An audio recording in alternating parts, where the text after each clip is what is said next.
The drama over Harry and Meghan's new series is getting worse every day, and now an ex-royal insider has waded into the fray. In the second trailer for the much-anticipated docuseries Harry and Meghan, the Duke of Sussex wonders aloud, "I wonder what would have happened to us had we not got out when we did."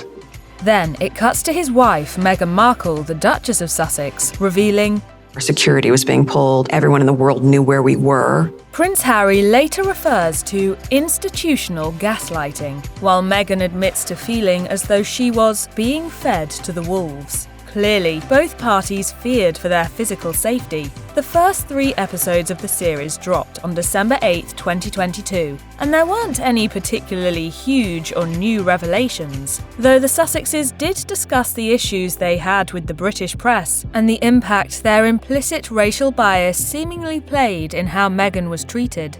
Harry is reportedly happy to be able to tell their story with the series. The royal family, meanwhile, has yet to publicly respond. That doesn't mean that others aren't chiming in with their thoughts, of course.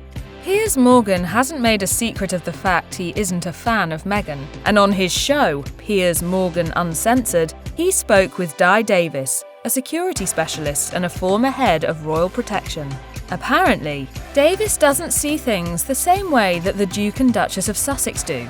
Piers Morgan asked Davis, who claims to have insider knowledge from the police force about keeping the royal family safe, for his response to Prince Harry complaining about his personal security being taken away. Davis is emphatic in his disagreement with that perspective, claiming it's absolutely not the truth, and that, in reality, the protection team followed them to Canada.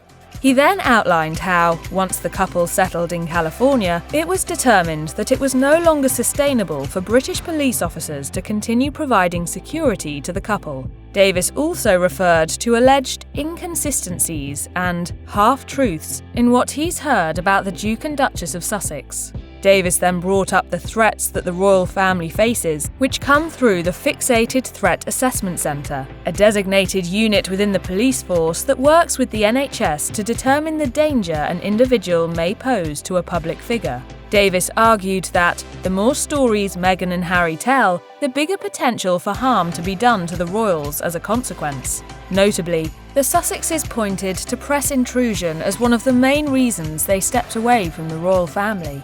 That's not the end of the documentary's controversial side, however. Prince Harry opens up about the pain and suffering of women marrying into the institution, while a shot of Kate, Princess of Wales, shows on the screen. While Kate and other members of the royal family still haven't publicly reacted to the new documentary, the internet certainly has. Sharon Osbourne, of all people, recently chimed in to give her 2 cents on the Duke and Duchess of Sussex opening up about their experiences during an interview with Piers Morgan. It was all very distasteful, Piers. I was totally bored by the whining.